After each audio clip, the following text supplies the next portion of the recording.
welcome to this show. Our very, very special guest today is Dr. Shailesh Nayak, Director of the National Institute of Advanced Studies. And let me begin by congratulating you, sir, for your Padma Shri, which I think is, much deserved, and you must be very happy at having received that. Sir, let me start by asking you that, you're a world-famous oceanographer. You were, as I was telling you before this, I remember you from the time you started that tsunami warning system for us, the automatic warning system. What brings you to an event on space? First of all, thank you very much, and I'm very happy to be here. And the space, actually, we believe that I work on the ocean primarily, but we work as the Earth as a system. Mm-hmm. So where the ocean, atmosphere, the land, snow and ice, biosphere, these are the different components.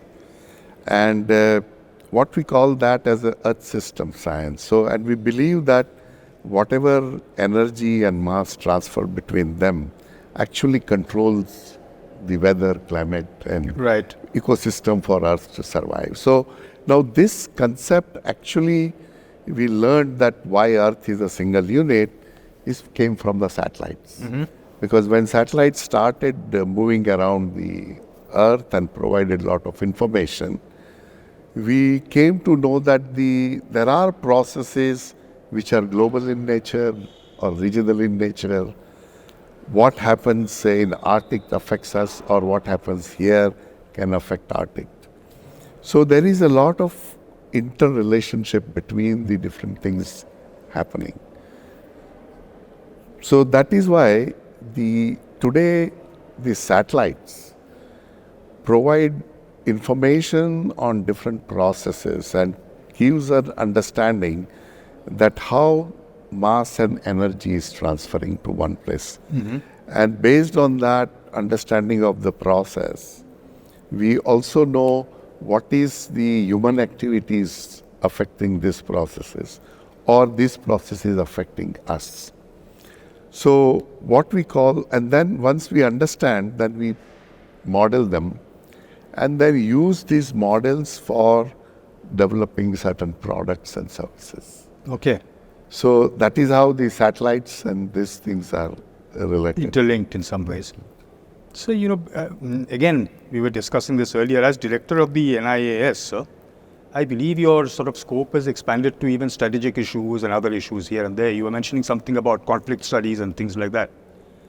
Would they be sort of relegated to just the region or internationally, the studies that you do? No, we do globally. Okay. Our mandate is to three things mainly. One is to generate the knowledge by conducting research and imparting that knowledge. And then we look at some of the global and national issues, how the science, technology, engineering, and integrating them with social science and humanities. Okay. And address these global issues. Mm-hmm. As for an example, the energies, or we are transitioning from the fossil fuel-based energy to, say, renewables. Right. Now, when you transit, it is not overnight. There are issues related to society. Like small example I can give is, let's say, cooking. Mm-hmm. Okay, we are doing mostly with gas. Right. Now, if we have to, when we say renewable, that you may generate electricity, can we shift to the electric cooking? Okay. Which is happening in West and all. India, it is still, we do little bit of electric, but primarily it is still gas. Now, if we have to shift, whether society is ready, mm-hmm. or if we want to make them ready, what should be done? So that is one kind of a research. Right. So we try to understand the societal issues, let's say for energy transition. Mm-hmm. Same thing is, say, for climate change. Right. Like we know the science, that what is happening, why it is happening, that is fairly well known. But if you see the response to that knowledge is quite different from different countries, Of course. right? The countries which has oil, they would like to play it down. Countries which do not have oil, but they are developing, they are going to use energy more for their development. Now, for them, whatever is most easily or affordably available, they are going to use it. So there are different dimensions of addressing these issues. And at the same time, there are consciousness of the people towards that. Like one small example, like in India, if you really see, when you go from one room to other room, you will switch off the light. True.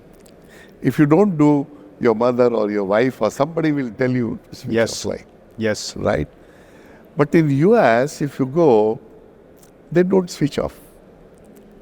They will keep everything on because they say we can afford it. So this is the consciousness, you know. You Right. may be able to afford it, but you're using that energy is putting additional carbon dioxide. Absolutely. So that aspect is also important. So we try to address these issues, the human issues, the social issues with the science issues. So that is how, unless you do all these three together, you really can't achieve the what we call as the sustainability or sustainable development. Right. So you mentioned looking at conflicts, particularly in the region, Pakistan, China. Could you tell us about an interesting conflict in China right now? Yeah, China, everywhere there will be some conflicts. You know, their society is not that well open, so you don't many times realize Right. that what is happening. But you must have seen during COVID time that they had put a lockdown, very stringent lockdown, and people were not very happy with it. There are a lot of news came related Yes, to I remember. that. They have issues in the other province in Uyghur where there is the issues. So the conflicts are going to be there everywhere. But we need to understand that what is the issue behind this conflict. What are the social issues? Most of the time we find there are social issues which help to further aggravate the situation. Okay. Like if you take in India itself, like the Naxalites or Maoism, is primarily in those areas where the development is much less. Right. There may not be sufficient schools or health or for any avenues for livelihoods. So during those situations, this kind of elements can convince people that what is happening is because of X, Y, Z. So we need to understand the social aspect, but you can see that it is not happening everywhere. You can say Bastar is a tribal area, it's happening. But we have many other tribal areas. Exactly. It is not happening everywhere. That means it is not necessarily only related to the human, but also the social system in a particular region, how it is governing that. And you have seen in many cases when the social system improved, those conflicts also have gone or reduced. Of course, yes. Okay. So that is where we try to understand these aspects, that why such things is happening. Or I give you another example. Like in Orissa and all, or in West Bengal, there was a tremendous opposition for the either nano factory or for the mining.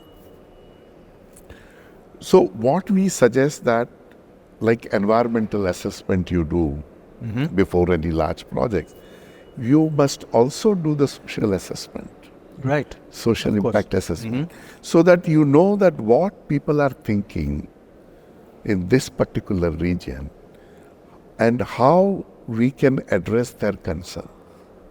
Okay. So we can assess like environmental assessment, you do various surveys and that.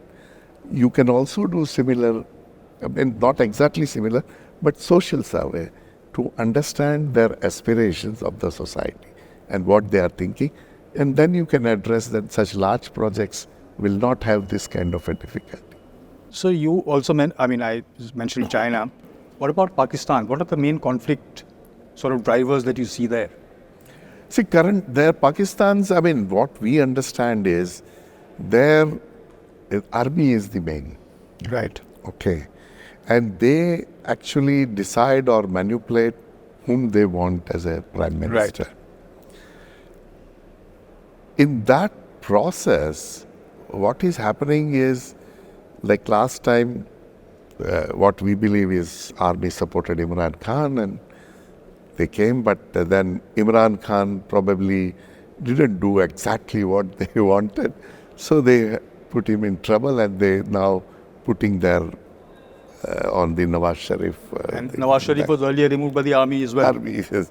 So, see, any country where if you want to be a democratic, but the people's will is ultimately not governing the overall system, then the conflicts will start.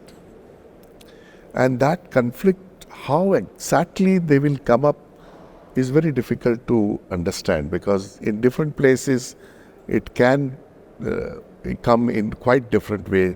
Even in Pakistan, the Balochistan completely different way reacts than Sindh. Because what is happening in Pakistan, if you see, that the Punjab has more seats than Sindh, Balochistan and Pakistan. Right.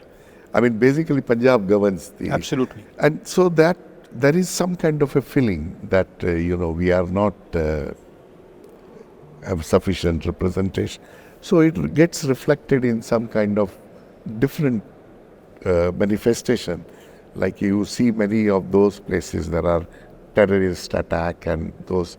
So those people are none other than but the locals only. But they try to either take advantage of this situation for different reasons, or this is a manifestation of their showing their frustration of the system. Okay. So that is happening there.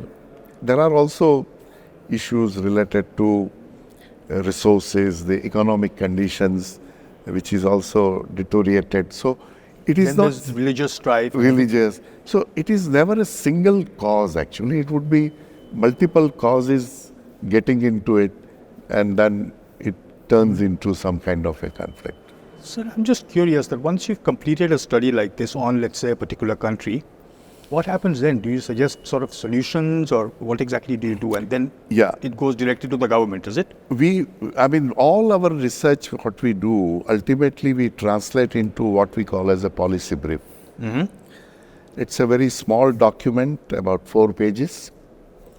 And there the formatting is also same, like what is the question, what are the issues, what are our findings from the particular study, what implications these findings have, and what interventions are to be done. Okay.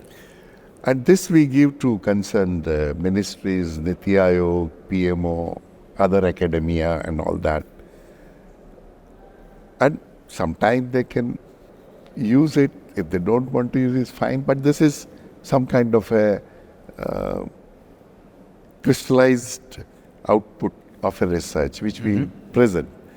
And many times we have seen that this is being utilized. Mm-hmm.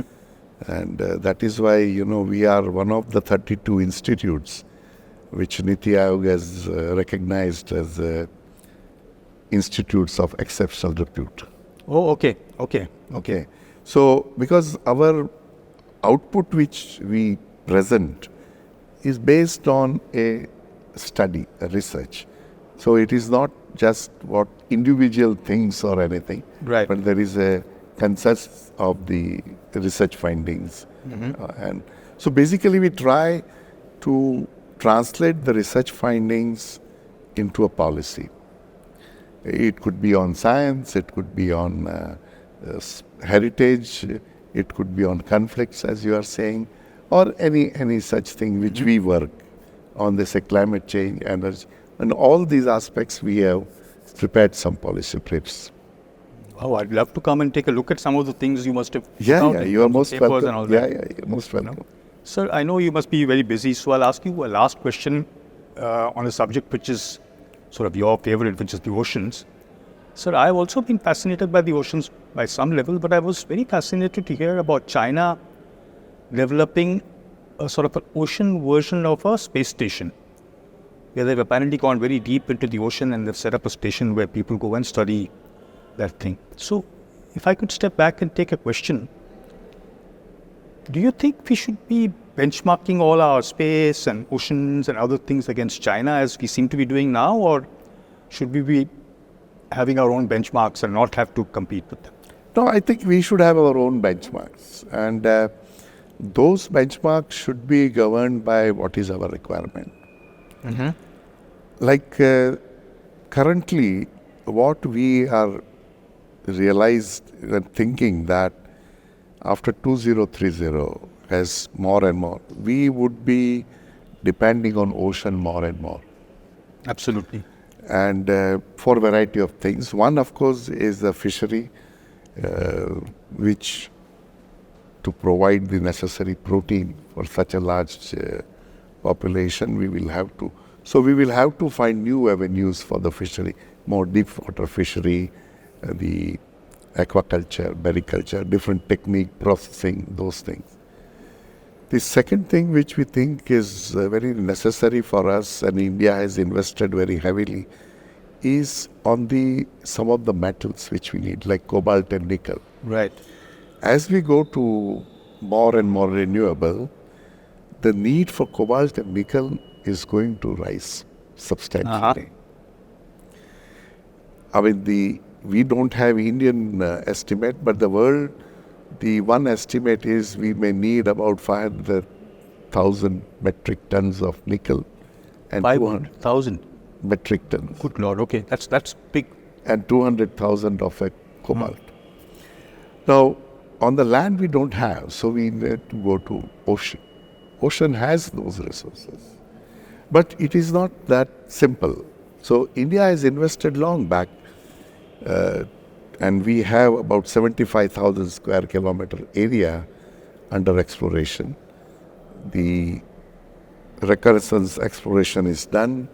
We have identified first mining site to about 12.5 kilometer by 12.5 kilometer. Okay. And the technology to go there, like remotely operable vehicle, to test the strength of the bed, the submersible, the mining, these all technology as a lab scale has been made.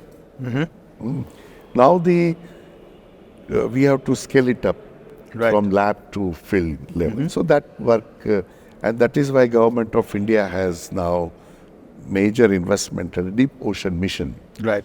And they are investing almost 5,000 crore into this mission. So I think that is what we should do, that if we realize that this is what we will be needing, and we should plan the thing as per that. Because like space also, that what we need to do, we should define ourselves and do it. Because the best thing is that instead of competing in a particular X or Y, we should find out what is our requirement, and accordingly if we do. Anyway, you will grow and you will come to that level. Because end of the day, we have seen that the technology ultimately governs. Science and technology ultimately governs how you develop. Right. But at the same time, we also have to see that the kind of society which we build has also the inequality is reduced as much as possible.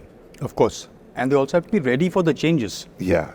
That's also important. You mentioned that right in the beginning, that people have to be ready, otherwise it's a So this all thing we must look at in totality. And there is no unique solution. So I think each country should have their own solution for their challenges. That's a wonderful thing, and it's good to know that the government is doing all these great things. Yeah. And particularly with you at the helm, I'm sure we'll do a lot of things. Thank you so much, sir. I really appreciate your taking time out for this, and I hope to have you again. Maybe in our studios if we can, to Sure, have a longer conversation. sure. Thank And I'll be checking up on your site to sort of see. Yeah, what yeah, we yeah. can take We're from there. most welcome. Thank you so much, sir. Thank you very much. Thank you. Thank you, sir. That was Dr. Shailesh Nayak, Director of the National Institute of Advanced Studies, talking to us about why he is at a deaf sat show, as well as what the National Institute of Advanced Studies does. I do hope you enjoyed this particular program, and I look forward to having you again. Meanwhile, don't forget to like, share, and subscribe.